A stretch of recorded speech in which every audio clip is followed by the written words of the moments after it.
Welcome to No Man's an Island, a podcast powered by Men's Therapy Hub, a directory of male therapists for male clients. On this episode, I'm joined by Philip Adlem, a psychodynamic psychotherapist whose route into the therapy room was shaped by working in demanding, high-stakes emergency services settings. He's also held therapeutic roles within the NHS, bereavement services, and the criminal justice system. Philip joined Men's Therapy Hub recently, and when I checked out his website, I noticed he had recently published a paper on gender and masculinity in therapy. It introduces the idea of gender-split social defenses, which we're going to get him to explain, a way of describing how unconscious anxiety, power, and trauma can shape who feels welcome, seen, or misrecognized in therapeutic spaces and training. So, obviously, we had to get him on the podcast. Hey, Philip. Hello. How are you feeling about doing this? This is your first ever podcast, is that right? This is my first podcast. This is the first time I've heard my my directory blurb kind of said back at me. It makes me sound very impressive. Yeah, it often does. I mean, that's why you've written it that way, I guess. So you've listened to some episodes, so you know what's coming. The first question, how did you end up in this space? So for you, how did you end up becoming a therapist? And in particular, how did you end up being interested in researching men's experiences in the therapy room? Um, so I think there's the usual things that bring people to therapy: difficulties in childhood, very traumatic experiences throughout my life. But I think why I found the solution in therapy and not, for example, other sectors such as the charity sector or other helping and support avenues was that what I experienced, and this is related to who I am as an entire person, is that being a gay man who has experienced homelessness, who has also been a police officer, um, who is also autistic, who has an immigrant mother, an Indian mother, and I have a lot of things that people can be prejudiced about me. And what I noticed was, so if I can give a very brief example, I was at a friend's wedding and they're commandos, and at the time they were in Afghanistan and coming back and forth. And so I was at this wedding and one of our friends asked me something about my romantic life because I was out at the time, but in front of these guys that I was not out to. And after what, I was a bit uncomfortable, and one of these friends, I think he was the best man or a groomsman, stood up at the table and said, "I can't sit at a table where a gay man is talking about his love life," and left. And it was very embarrassing and humiliating.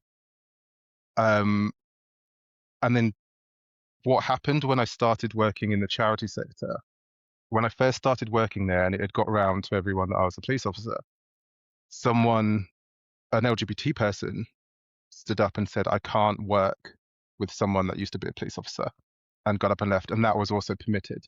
And no one said anything. No one, came to my defense in either of these scenarios. And to me, they were the same thing. I was treated the same way. I was dehumanized in front of everyone and no one helped. To what I perceive in organizations in the world is that these are opposite ends of the spectrum. This is someone with a very right-wing traditional view, and this is someone with a very left-wing traditional view. But for me, it's the same sort of prejudice, and it's the same ability to treat someone you don't know worse based on prejudice. So I really saw psychotherapy as a chance to go somewhere where you could take in someone's entire story, everything they are, and use that to look at their behaviors, look at how they operate and their problems that they have now. And that's what I like about it. I don't think there's another job in the whole world where you get to work one-to-one with someone in such a detailed way where they can be misunderstood by the rest of the world and understood in the therapy room. You told me just before we started that actually you had an opportunity to do this sort of thing in the past, because there was a viral video from 2016 of a police officer at the Pride March in 2016 asking another police officer to marry them, and that was you. And you rejected then the opportunity to speak publicly about it. So what has changed that has meant that you are able to sit here today and tell the stories that you just told, which are harrowing and really, as you say, dehumanizing and deeply unfair? And we'll get into the kind of politics around that, I hope, too. What has changed within you that means that you actually want to be here today and dare to tell your story? So at the time I was quite young. And I didn't upload anything to social media. This was all kind of done for me by other people that I didn't know, the media or what have you. So I became involved suddenly overnight in this. I was getting international messages, public messages of, death threats, all that sort of stuff, but also private messages. There were people taking the time to find me, privately message me and say, horrible things. And I was just not prepared for it in any way. And what this really was from my job in emergency response in the police, I had holding a lot of trauma, holding a lot of images that aren't particularly pleasant. And then in my personal life, I've got a lot of trauma to do with homophobia from my family, from other people I know. And this really was a clashing of both those worlds, all at once. So I fell to pieces. I was not prepared for anything. I said no to everything. I did actually leave the police a couple of months after because I was so embarrassed that I was affected so badly, that I felt I had to leave. I did not.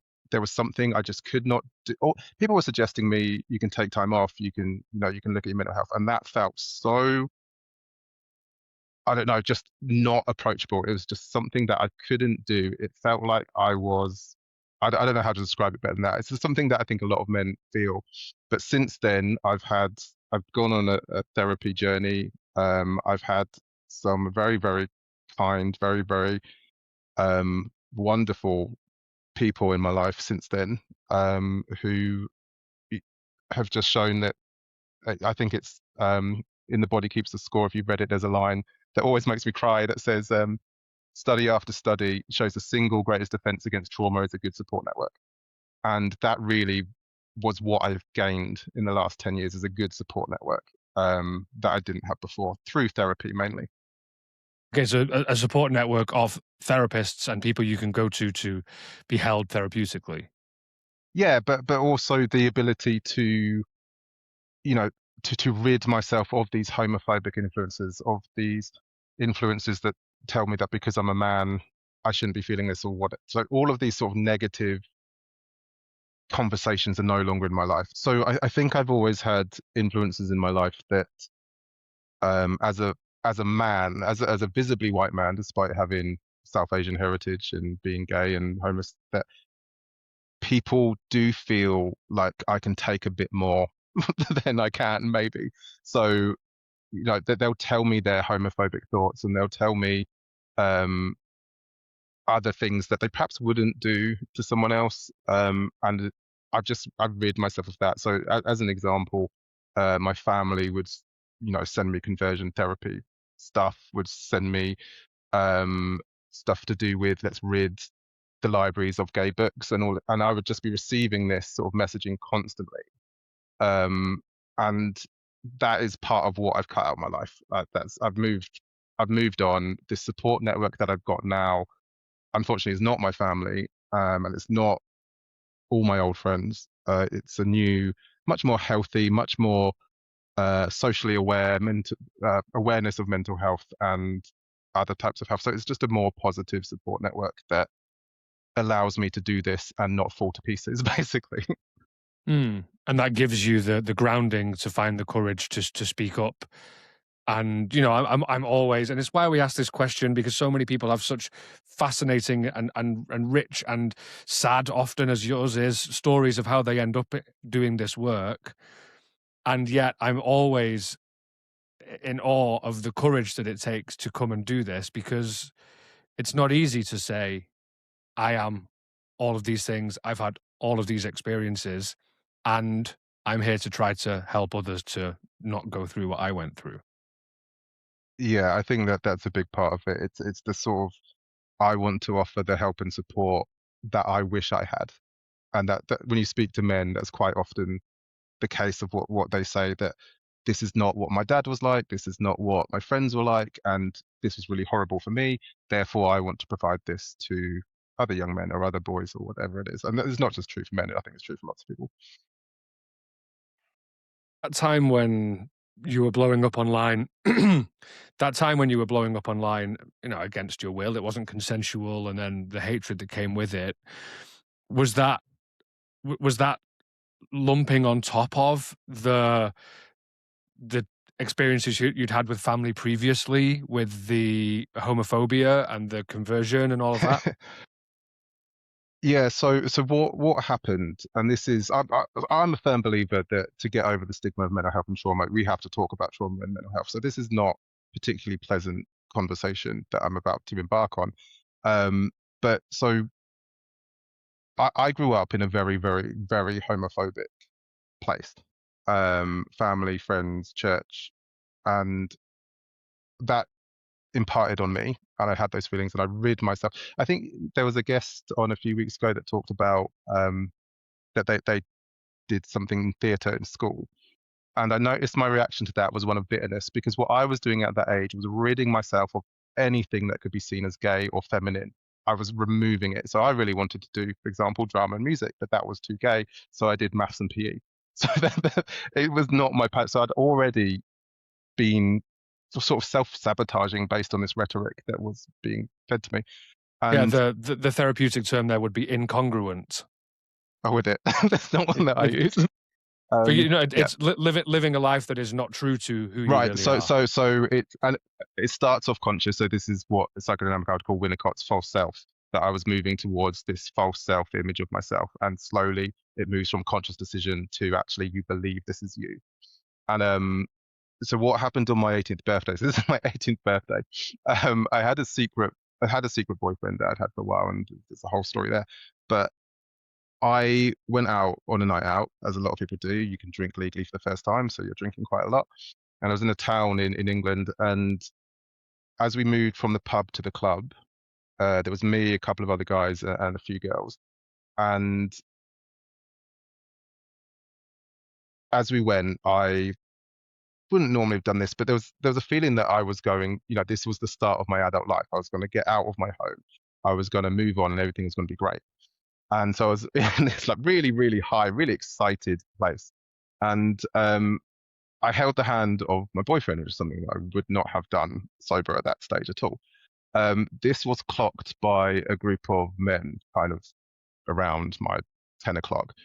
And I instantly knew something was about to go down that wasn't pleasant just from their faces. And what happened next was I was dragged away. My memory is a bit patchy of this because I was hit over the head a lot of times. But I was dragged away from my friends. I was bleeding on the floor. I was kicked on, stomped. I had my skull smashed against a brick wall. Two of them held me against the wall and just laid into me, and I was 100% going to die there. And the part of the reason that I know that is because my I started to have that trauma reaction in my brain. Everything started to numb out and go dark. But what happened afterwards was these words that they were saying as this was happening, that is disgusting, gays, faggots, all of that stuff. My family was repeating that at home. So my support network was completely aligned with what was being said, with the sentiment that was happening when someone was trying to kill me.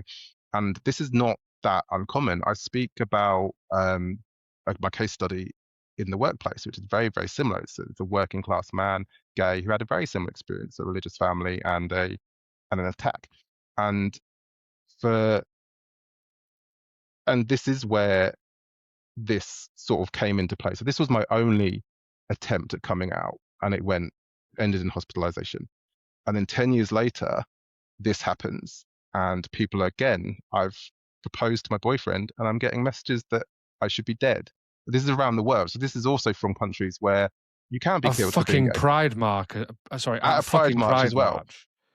And going back to sort of the flip side of it, 5 years later, police officers, including myself, have been kicked out of pride marches. So it's again, it's this feeling that I get from every group I go into that I'm not welcome there. That therapy for me was somewhere that I could find someone that would be willing to hear this story and not treat me as less human because of it, because of the prejudices that they have. And this is really the basis of the paper, which is looking at what prejudices we allow as a society and what prejudices we say, well, that's fine. And you can speak to that person like that. Um, yeah, and that's how I landed. And that's kind of the journey that led up to this paper. It involves the proposal, and it involves a lot of other things have happened to me. I think one of the things that I just want to say very quickly on that is, so I'd been hospitalized. I had black eyes, swellings, um, and other bits and pieces. But the time I'd recovered and out of hospital, all that was left was black eye and a bit of swelling. So I went back to work in my minimum wage retail job that I had, and I was behind the checkout. It was quite a small store in a small town, and I had a black eye. And I only know this because my boss was a legend. She was great. But what had happened was that while I was on the till, at the back of the store, there was some sort of shouting. I didn't really know what was going on. I went to look, but there was other staff members that could deal with it. And what I got told was that a woman who happened to be a middle-aged, middle-class white woman complained to my boss that there was a thug on the checkout, and I shouldn't be there, and it was intimidating for customers. And this is, I've been dragged down an alleyway by 5 men and had, the absolute shit beaten out of me. And I then went into public with black eye, and everyone treated me like I was the thug. I was the thug that brought this upon myself. I actually had, this has happened again recently. I had, I think you can just about see it there, but I've gone through skin cancer treatment recently, and I had this mark on my face, and people would be like, "You've been in a fight, haven't you?" And I thought about this coming onto this podcast, and I thought about the early experience, and I thought this is so far outside the experience of, I think, generally middle-class white women, that they would be injured, and then the assumption would be that you're the violent one, and you're the thug, and this is what my paper is all about. And because I'm skipping ahead, I'm skipping way too far It's all ahead. right. No, Sorry. keep going. This is so far out of the experience, and this is the percentages that I talk about in the paper that make up such a disproportionate chunk of the psychotherapeutic community.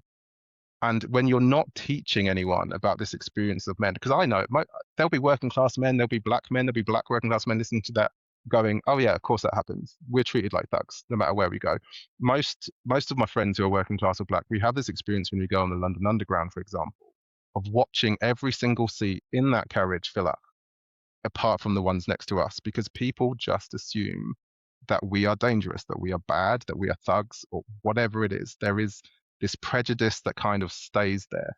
And this is what I've experienced, but I've experienced it at the times that I needed support the most, at the times where I needed to be treated like a victim, like a survivor, whatever you want to call it. And I didn't have support from my family.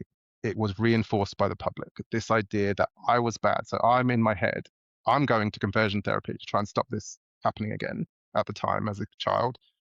And what society is saying is, well, yeah, no, there were just different versions of I deserved it from all sorts of places, based on being a man, based on being working class, based on being gay. It was just the constant message from Being a police officer. Yeah, and later being a police officer. So it's this, and that's why I became a police officer, is because the only reason these men stopped attacking me, stopped trying to murder me, and the reason why I'm so quick to say trying to murder me is because I went to a school where 2 weeks before, one of the guys in my year was murdered on a night out. And it was very, very, we were all aware of it. It was not, I didn't go to a very protected school. And so there was this feeling, and then I show up and it's happened again. So and again, 2 men in a row. But no one makes this link. No one kind of says, "Oh, this is a problem. This is a problem that's facing men." It's just a problem. It's just what happens. It's part of boys will be boys. Boys will get attacked and boys will attack other people. That's part of what we were experiencing.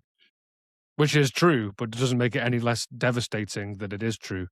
The sense that the violence is so normalized by all parts of society for men that we just go, well, okay, that's just how it is. It's a big frustration. We've spoken about a lot on this podcast. I do want to talk about this paper because that is the reason that I got you on in the first place. You have explained so much more about you that wasn't on your website. So I have many more questions that I hadn't planned for now. One of the things that I'm curious about here And I just want to caveat this by saying I am in no way conflating my experience of my queerness with yours and your homosexuality. I've never told this story publicly before, but I recall making out with a guy at a party when I was 17, 18 years old, and basically running down the stairs and being like, oh, this guy tried to make out with me, and disgusting, and like, rejecting that part of myself. I grew up in the 90s, the 80s and 90s in the UK. There is ingrained homophobia.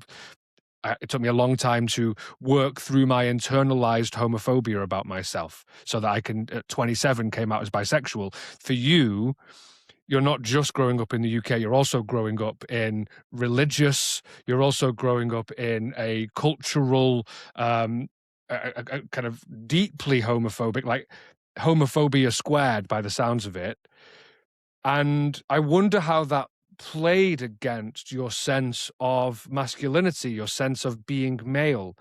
Like, did that affect the way that you saw yourself? You just said you wanted to do drama and music, like, way to be a cliche, in a sense, but you didn't allow yourself to be that because something told you that you had to prove that you weren't. Like, what was it that was playing against you in that way? I so this sounds crazy. When I think about it, I think crazy. I had a genuine fear of going to hell because I was gay, driven into me. And what that means to a religious person is you're going to you you're doing something that deserves to be tortured for. That's the mentality. And that's what I genuinely believe because that's what I was told by everyone from age one. And so you will do anything to stop that happening. That's the psychological defense of it. And I'm saying it now, and it sounds like I had nightmares about going to hell till I was like 28. So and I'm laughing now, and I can hear myself doing this. Is a very typical male thing that happens in male therapy. Is you can talk about these things and not be connected to the trauma, and what that does is it gives the impression that either it's not that bad or you're not that sad about it. What that did is made me run towards the masculine traits that I had. Any way I could prove my toughness, my strength, my masculinity. Um, I went for that. So I chose work that was difficult. I chose jobs in security. I chose jobs working with young offenders. I chose anything that I thought would make me do two things because of the religious element as well. I had this real fear of going to hell as a kid because I was gay, and what that literally means in your head is that you have a fear that your behavior is deserving of torture, and that is a psychological horrible place to be. Um, and so I was trying to get away from that by doing two things: one, proving that I was good, and two, proving that I was male and masculine and tough. So those were the driving factors in all my decisions.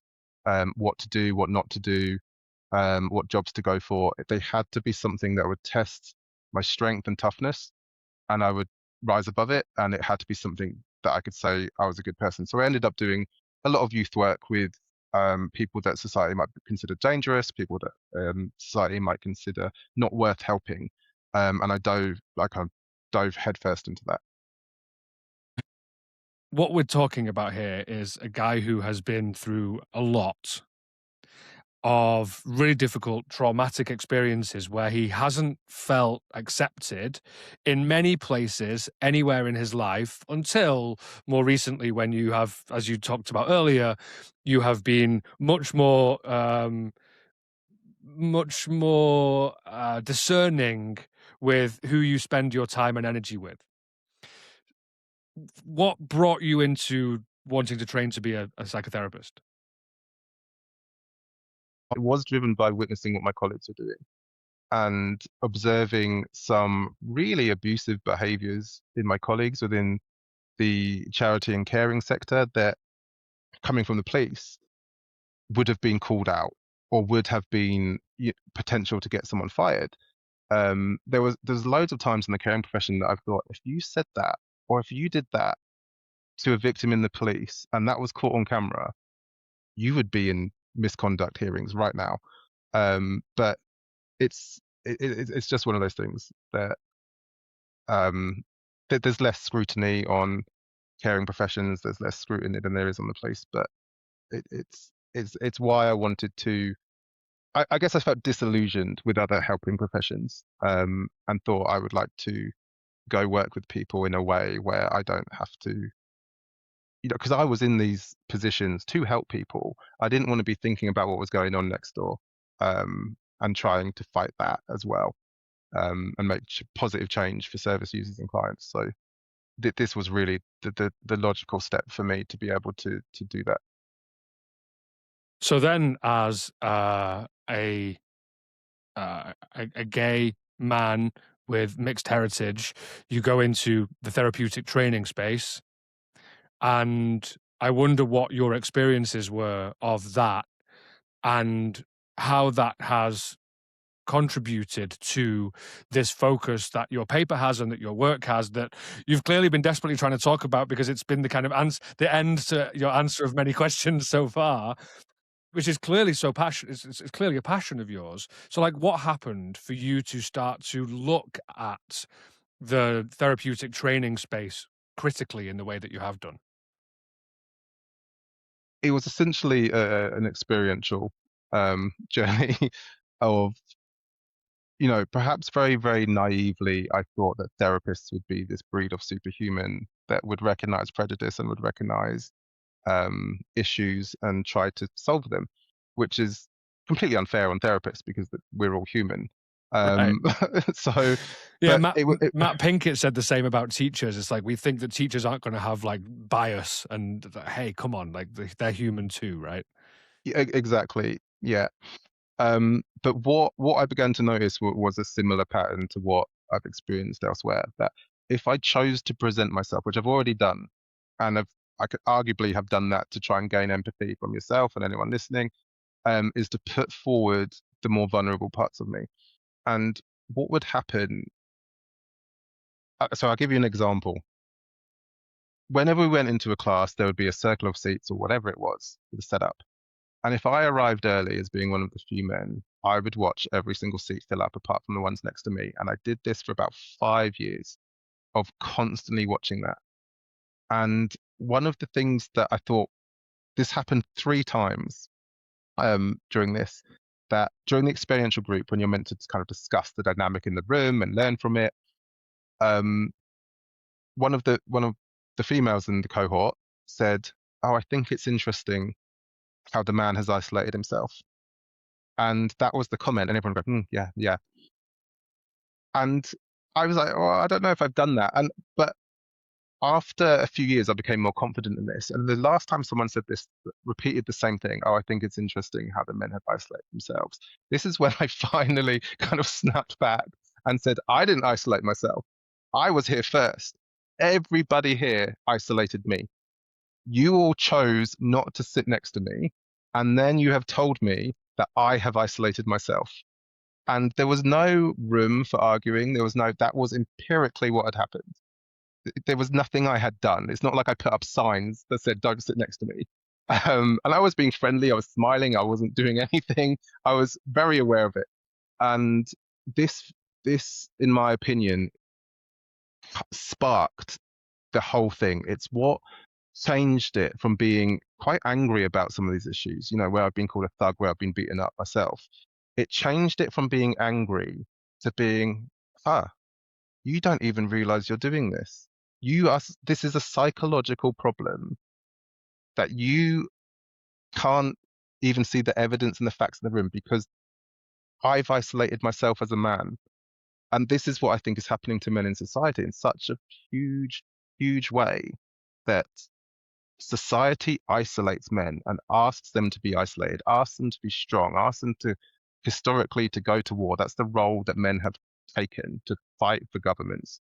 The role that women have had for governments is to stay home making babies, essentially. And feminism has fought against that. The other view that society asks men to be strong and asks men to suppress these emotions, that hasn't really been tackled because the psychological thing is still there, that we think these men are isolating themselves. They wake up and say, "Oh, I fancy suppressing all my fear. That sounds fun," and then I'll try and kill myself 30 years later. No one chooses that. Nobody chooses that. But that instant really highlighted to me that I'm not dealing with malicious behavior here. Or nobody, sorry, not just me. Nobody is dealing with malicious sexism here. It's not intentional and it's not meant to, but it's there's a psychological difference. It's deeply unconscious. I believe, and I say on the paper, this is thousands of years old that men are put into these roles, and it's just not on people's awareness. And when it does come into people's awareness, it quickly gets squashed again. I was going to ask that. What happened when you finally said, actually, I was here first and you all chose not to sit next to me?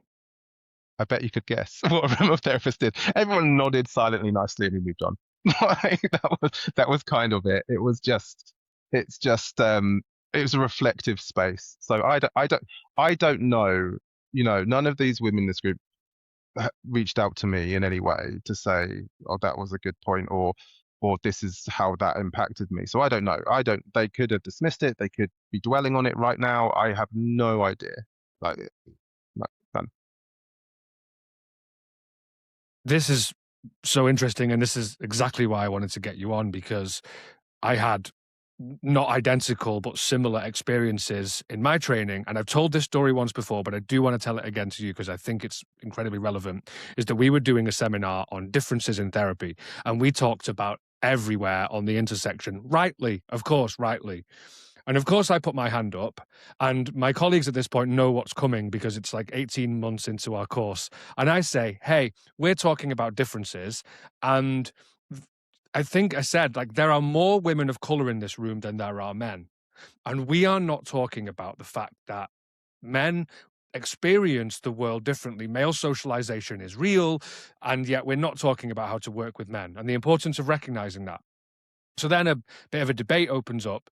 And at some point, for some reason, I say, okay, Boris Johnson was prime minister at the time. I say, if Boris Johnson comes into therapy, does he not deserve the same level of empathy and compassion that we give to any other client?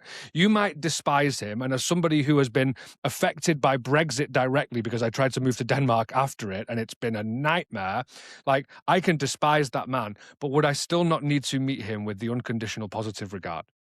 And there was uproar.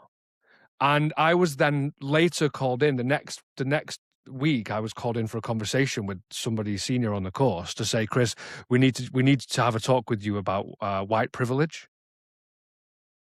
And I said, well, okay, but I wasn't talking about being white. I'm talking about being male. And actually, what you're saying by saying this is actually what you're saying is no, that certain men, because of whatever it is, aren't actually entitled to the same level of compassion and care and empathy than anybody else.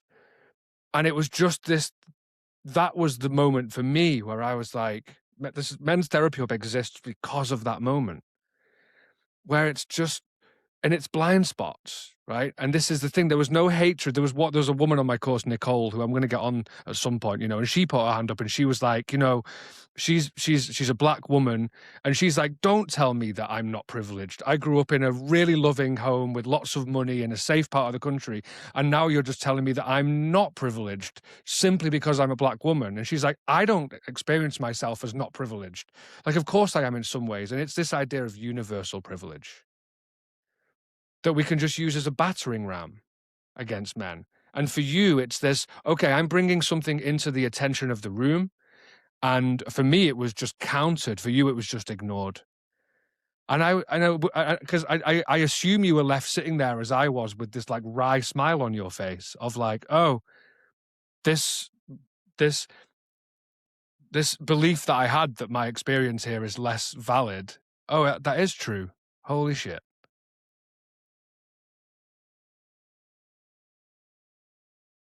One of the Sure. things I talk about in my paper is, and the people that have been supportive of me, people that have seen me as, you know, a whole person and not a collection of characteristics defined by the Equality Act, which is a hideous way to think of any human being, um, have been women of color, actually. It's been, and I talk about this in my paper, and I talk about the similarities.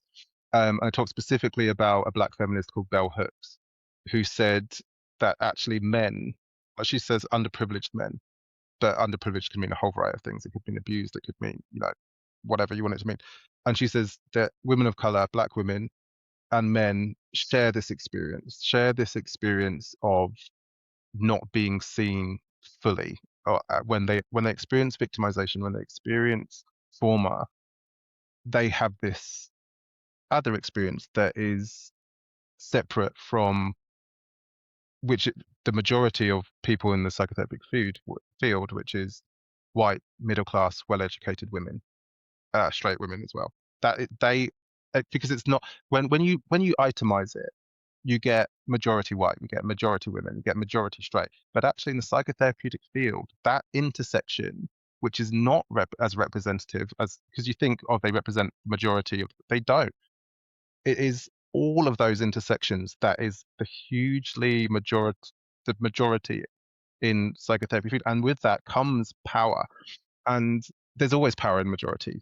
And it is a very difficult task at the moment. What in bringing men into the mental health field and saying that actually there's a problem with how they're being treated. There's a lack of outreach for men. There's a lack of training in how to work with men. It's very difficult for, I think, this group of people to consider themselves in the seat of power. Incredibly difficult because that's not what we're taught about gender. And actually, on a day-to-day basis, and you can point to CEOs, you can point to people right at the top and say, well, they're men. But actually, the day-to-day gatekeeping, the day-to-day work in the mental health field is almost entirely women in this area. So it's a problem that I think is actually very, very similar to what feminists experience in male-dominated environments, where they cannot be heard, where they are fighting to get fairness and a gender equality. And it's not dissimilar. This is a field that has historically community issues, emotional issues, whose trauma is valid. This has been a historically female, middle class, white area. The community groups, the wives of powerful men, going back in history, they have always had that power. And it hasn't changed that much. It's still an area that men are trying to be seen in. And I'll give you a really, really good example of this. So I was listening to a historian, a female professor of witchcraft, and she was talking about how if a government or a powerful organization wants to make a certain group hated or scapegoated or used as a scapegoat, they will make that group an enemy of women and children, a danger to women and children. And one of the early examples of this was women. Women were used as this. So in the witch trials, these women were dangerous to children. They were going to kidnap children. They were going to infect good women with bad behaviors. Women have experienced this with things related to sex, things related to not being a dutiful wife, things related to alcohol, anything that was considered bad behavior. Those women are a danger to other women and children. They're a bad mother. It's the sexism that women have had to deal with. And every single group has. Eastern Europeans, black men, slavery, you name it. You name any social group, they have had this treatment at some point in the world, that they have been made to be a danger to women and children. Now, the really obvious one that is not in the group of women and children is men. So what happens is, if men are being hurt and someone is a danger to men, it doesn't make the same impact. It doesn't make the same impact at all.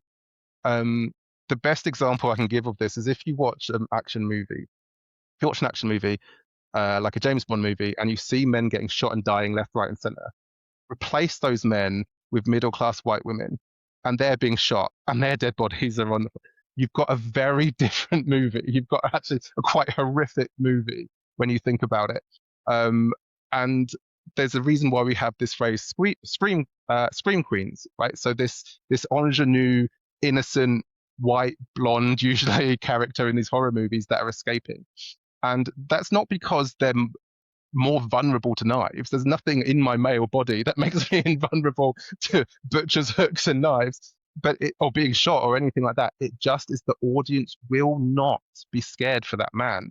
If you have a big If you have a large black working class man in that role, the audience will not fear for his safety, even though he's just as much as a threat. It is so deeply psychologically programmed for us not to care as much about men. It is, and this is what is really difficult. When I've heard people speak on this, we talk as if we're trying to tackle, a few things that exist in the modern age. We're not. We're trying to tackle thousands of years of gender roles, gender splitting, which I talk in this paper. And we are behind the curve. Feminism has, for a long time, women's studies, feminism, and gender studies were all the same thing. So you could be an expert in gender studies and only have looked at the experience And of have women. never looked at men. Yeah, exactly. Exactly. So it's there's lots and lots of biases in society that actually favor women in some way. This idea of privilege, this is why I understood white privilege very easily, because I grew up on a council estate. There was a Nigerian family that I was friends with. They experienced racism on that estate. They went down this road, and one of the girls had to ask her mother at the age of 6 what the N-word meant. What a horrible thing for a 6-year-old to have, for a mum to have to explain to a 6-year-old what the N-word Mm. means. I lived on that same estate. I had no idea that had happened until she told me in adulthood, right? White privilege. I didn't have to deal with racism. Same thing goes, like people don't have to deal with homophobia. But I could never figure out male privilege fully in this same way because I kept thinking about it. And every time I heard an example of male privilege, I heard middle class jobs, boardrooms, meetings.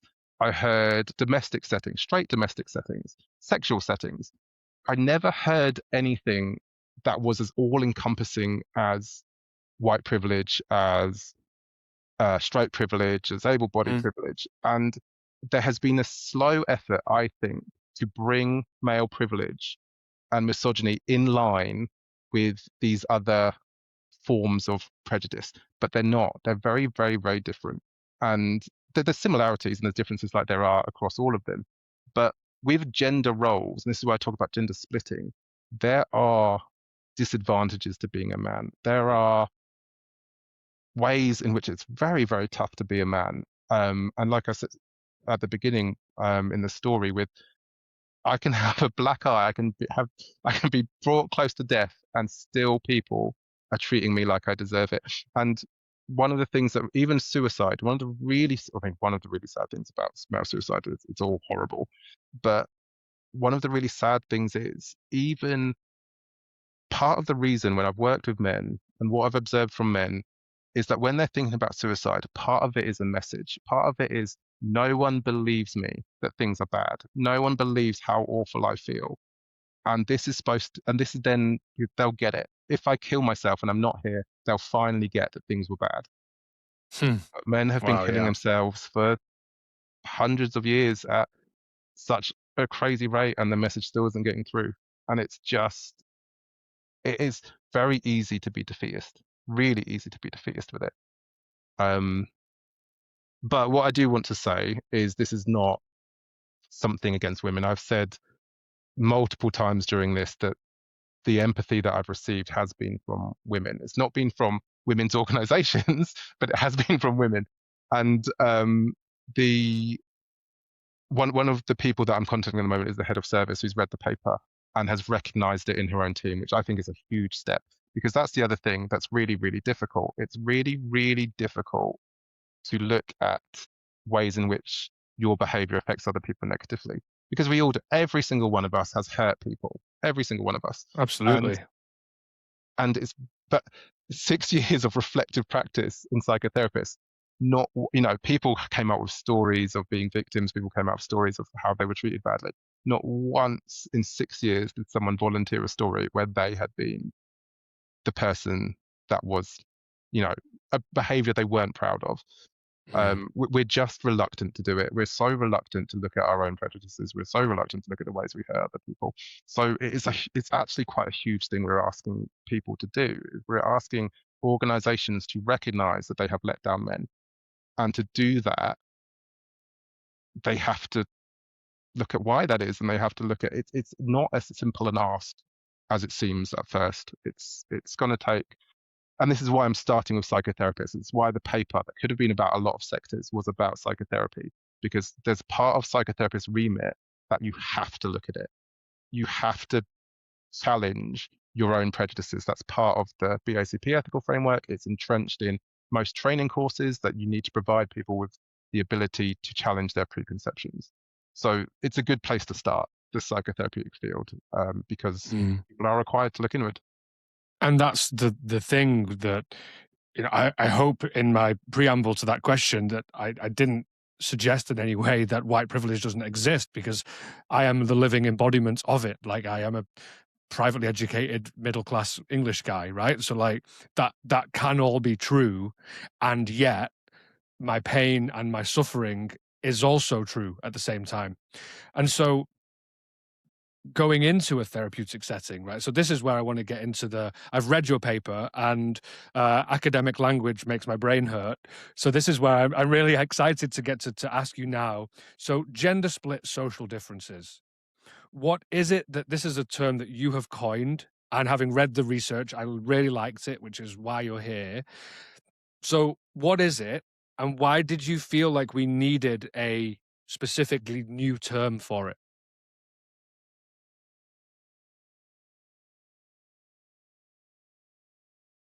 Social defenses, sorry, not differences, social defenses. So this was needed, I think, because what I was observing constantly is that because there's something about masculinity and the suppression of fear and vulnerability. Feminisms have argued this, like it's pretty well established that masculinity goes hand in hand with that a lot Well, of the time. that's Bell Hooks 101, right? Yeah, yeah. Yeah. But it's also so it's to me it's really obvious, and that might be my experience in the policing. But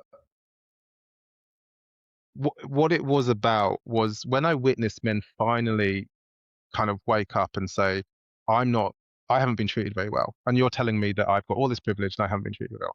They go so far in the other direction. They become angry, and they can become misogynistic, and they actually become, throwing the baby out of the bathwater. There's a valid point somewhere in there that based on their trauma, they have not been treated very well. But it gets encompassed in all this anger and all these other issues that add to the splitting. So the splitting is essentially this very old idea that on one side you have femininity. This is Western as well. I want to specify. My partner is a Pacific Islander. This doesn't exist there to the same extent at all. Okay, that's interesting. So it is very Western, and it's this idea that women are feminine, innocent, sit still, look pretty, and kind. It's the very typical sort of Cinderella ingenue thing. And then on the other side is this boys are slugs and snails. They are strong, but they're also violent. They're also a bit gross. They don't mind a bit of badness. They don't like. So it's this split that we have in our minds that girls and men are inherently like just by being boys and girls. There's nursery rhymes about it. There's all sorts of other stuff. One of the that I just want to address one point on that.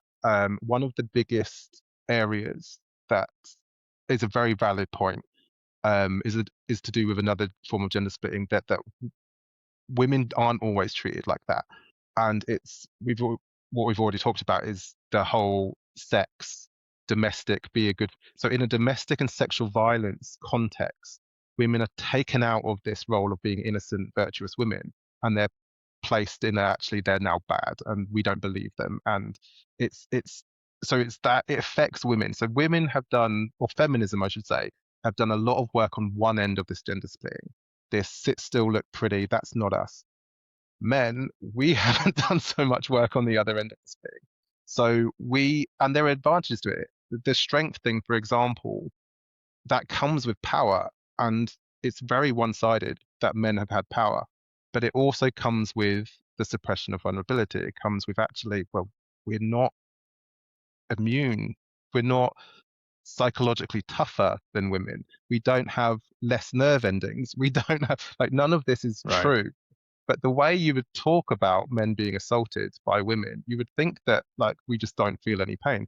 I can give you a really good example of this. When I was doing police training, we were learning about kind of how not to injure someone, but to get them to stop attacking people.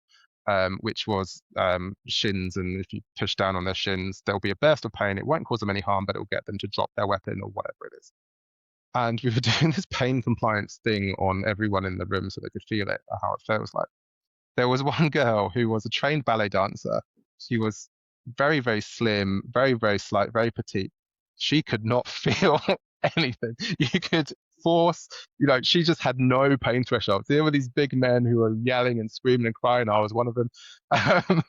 And it shocked everyone, but it shouldn't have done. She put her body through training and she could take that. But what surprised everyone was that she was a woman. But there is no connection at all with nerve endings and being the victim of an assault or whatever painful experience you have and being a man or being a woman. It's not inherently worse because you're a woman. It's not inherently more painful because you're a woman. There is just something in splitting that we think that's true. We think that a man can take more punishment. We actually believe that in a large scale. And what I think, because when I've gone to, for example, trainings and learning about racism, I'll give you an example. Adultification. Are you with me on that one?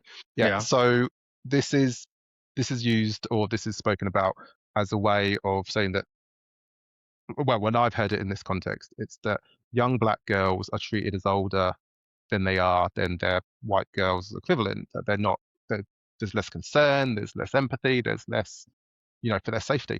And I've listened to all of these, and every time I think that's what boys feel like. That's the boy experience as well.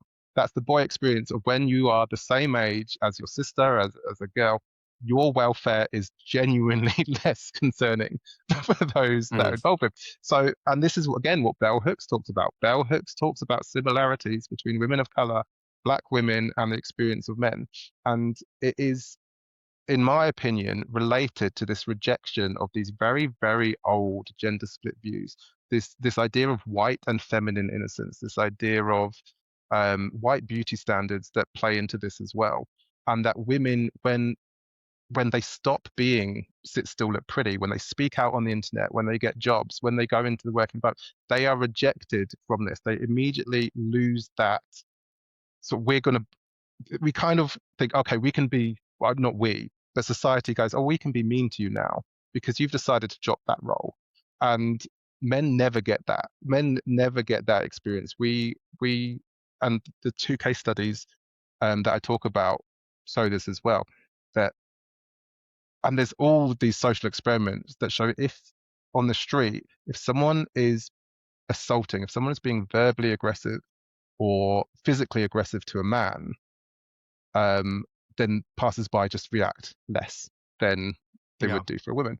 And you can only really explain that through the idea that it's not that much of a problem if it happens to men, but this is so entrenched in society.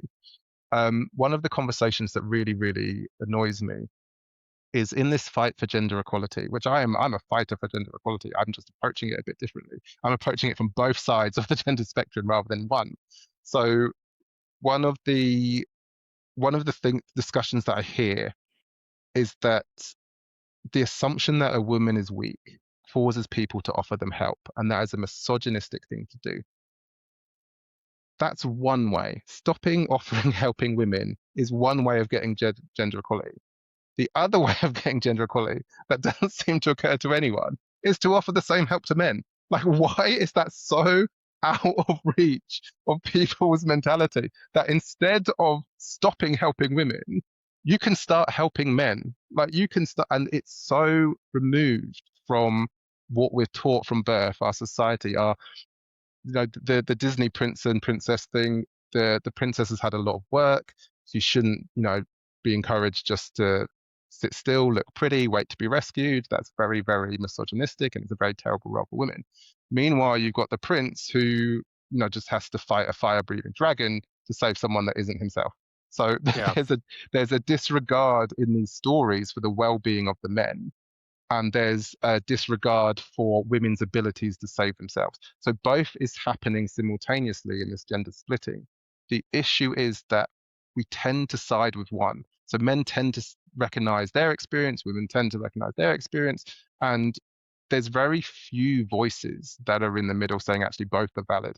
I'm a victim of domestic assault, and I'm a rape victim as well. And I do understand where women's organizations are coming from, that large groups of men are scary. They are scary people, and they might attack you, and it's horrible. The difference between me and a female rape victim is I don't have the benefit of gender splitting. I don't have the ability to go, you're really bad.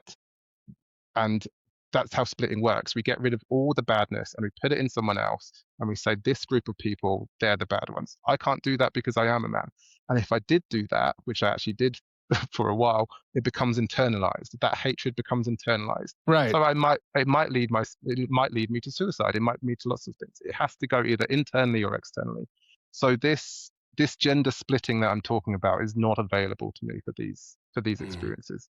It is available to lots of other groups, and this splitting, we do it all the time. This kind of a Melanie Klein really basic psychodynamic principle of splitting in internal objects that I talk about. And when we don't have the option of split, so we can't see a difference between us, that we can go, that's it, that's what makes you bad. We keep seeing similarities. You will find something. So for example, someone who has internalized working class hatred, internalized racism, and internalized misandry. So, for example, a 18-year-old black kid in one of the estates that I grew up with, as an example, all the messaging they're getting about racism, about maleness, about being a thug, if they internalize it, that's a horrible place for them to be mentally. But they can do some sort of splitting. They just can't do it along those lines. So what they'll start to do is someone from another school, someone from another estate, someone from another gang, they Postcode wars. become, yeah, they become the problem. They become the badness. And the problem is with ideas of badness is if you see someone as bad, you can justify doing horrible things to them. You can justify excluding them. You can justify harming them. You can justify turning a blind eye to suicide statistics and violence statistics that affect men.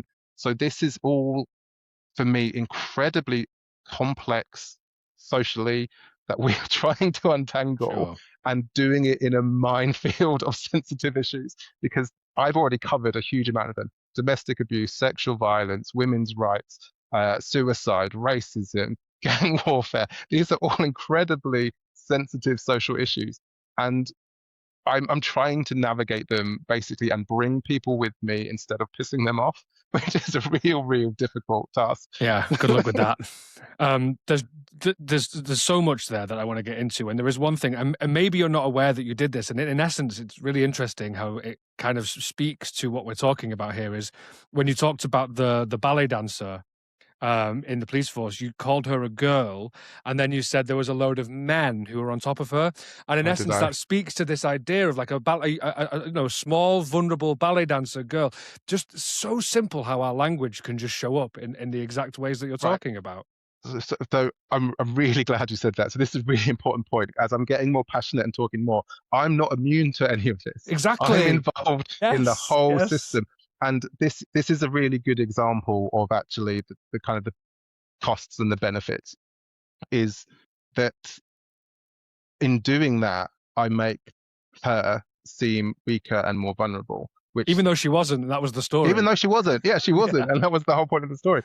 Yeah. But it's this split side of the coin. There are advantages to being seen like that.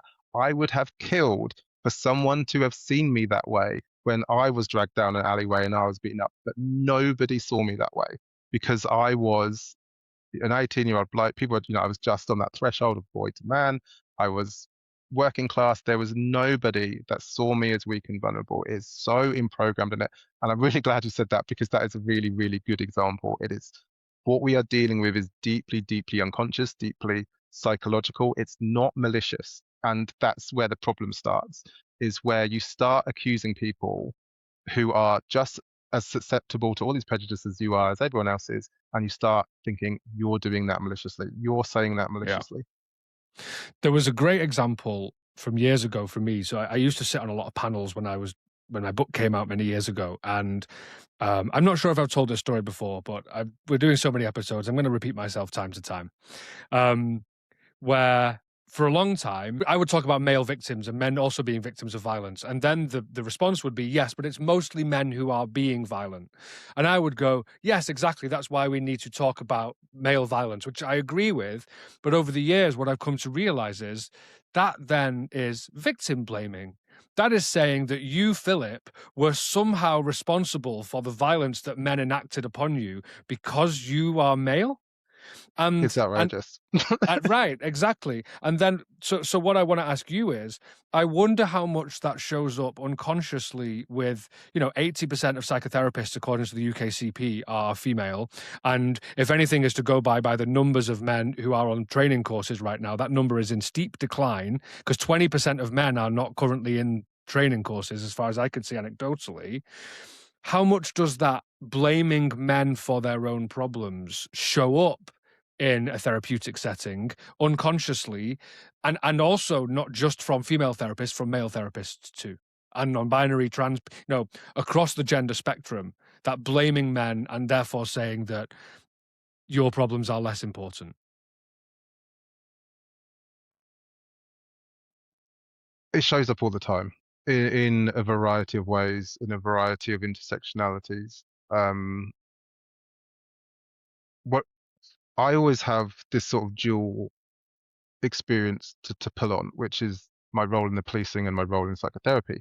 And in policing, you see people in emergency states. You see people as they are in these horrific circumstances. And in therapy, you hear about their interpretations of it, you hear about their memories of it, and you hear about their experience of it. And they don't always align. There's a whole bunch of psychological protections and trauma that can change memories, can change all sorts of stuff.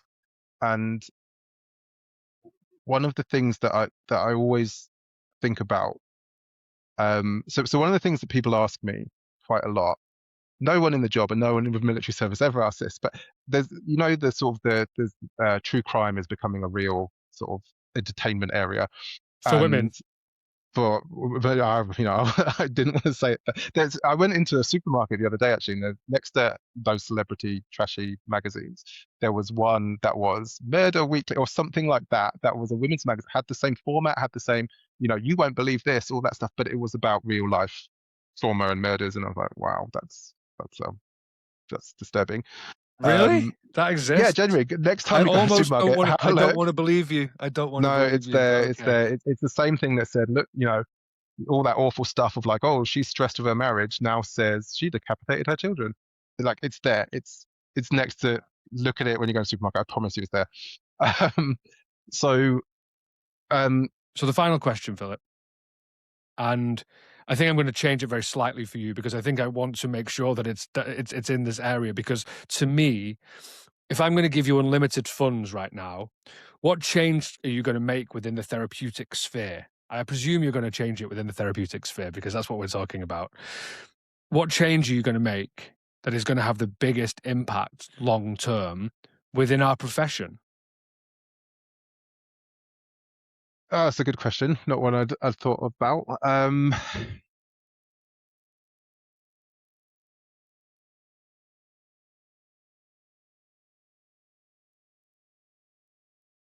I think, and this is key to my paper. It's simply about training, and what I say in my paper is that there's all these therapists and theorists that say that prejudices can be useful in the therapy room because you can recognize it and you can use it to understand a little bit of what they're going through, or to help the patient work through a more benign version of prejudice. So it's not entirely unhelpful. I'm not trying to say let's rid the world of prejudice. That's not possible. Othering starts at a very young age. So what I think is key is to have a curriculum in training, and this is what I would put in, that talks about the principles behind prejudice more so than the actual prejudices, and start that as a foundation so you can understand that we all have them, and then from then go on to the more societal ones, because at the moment that's where you start. You start with sort of the Equality Act defined prejudices, and you think in these terms, and that's you if there is a little bit of intersectionality mentioned, it's not done particularly well, because intersectionality is the theory that everything we are forms a unique experience. So by breaking that down and creating models, you're already kind of going against it a little bit. So it would be around a really, really robust training of the psychosocial that includes everybody. And then if you do want to have a conversation about privilege as part of that, then have it as part of that. But you don't start with exclusion. You don't start by saying these people are worthy of being talked about and these people are not. You bring everybody into that conversation, whether it's individually or one at a time or whatever. But what I would also do with unlimited money is to get everyone who has in the psychotherapeutic field and the mental health field more broadly. If you have recognize that your team is majority female, your clients are majority female, and you know that statistics say men are experiencing trauma and have psychological problems, where are the men? Where is your outreach? Why aren't you doing outreach? So this, I would fund it. I would give them, because part of the ability is we don't have the time, but there is outreach to other groups. So if you'd give the funding, it would be to fund this more equal, more outreaching to the people that are missing. So there's society's problems, but within the psychotherapeutic field in particular, there are different people missing. So who's missing and why? And I would explore that and train it out with people. Yeah, and the thing for me is, like, I've tried to reach out to some organizations and tried to explain, like, if fewer than a third of therapy clients are male and the dropout rate is around 50%, which is what Zach Seidler's research shows, then we are missing out on untapped resource, right? As an industry. Like, there's a huge amount of humans who could benefit from the work of therapy that aren't in. So to me, it makes so much sense to do anything that we can to call more men into therapeutic work. It's looking at being more articulate from listening to you speak. It's diversity. It's the importance of diversity rather than the importance of targeting specific groups. So look at your own diversity. Who is missing? And start there, basically. Thank you, Philip. So great to talk to you. Thank you for being so vulnerable. I know there is a movement towards therapists being more open and vulnerable. We've spoken about that a few times, so thank you for that. If people want to work with you, if people want to find out more, where do they go? I've got an advert on every directory going. So yeah. If you Google my name or but men's therapy, your men's therapy hub, I'm on. And yeah, contact me anytime. Great. Go via Men's Therapy Hub. That's the first time a guest has said that. Thank you. All right. Thanks for coming on, Philip. Really appreciate your time. Speak to you soon. Welcome. Bye. Thanks for listening to No Man's an Island. If you enjoyed this, please share, like, and subscribe so more people can join in the conversation. This podcast is powered by Men's Therapy Hub, where you'll find more resources, support, and a directory of male therapists for male clients. Don't forget to follow our Instagram and TikTok at Men's Therapy Hub. The music is by the Swedish artist Reindeer, spelled Raindear. Thanks for joining us. See you next time.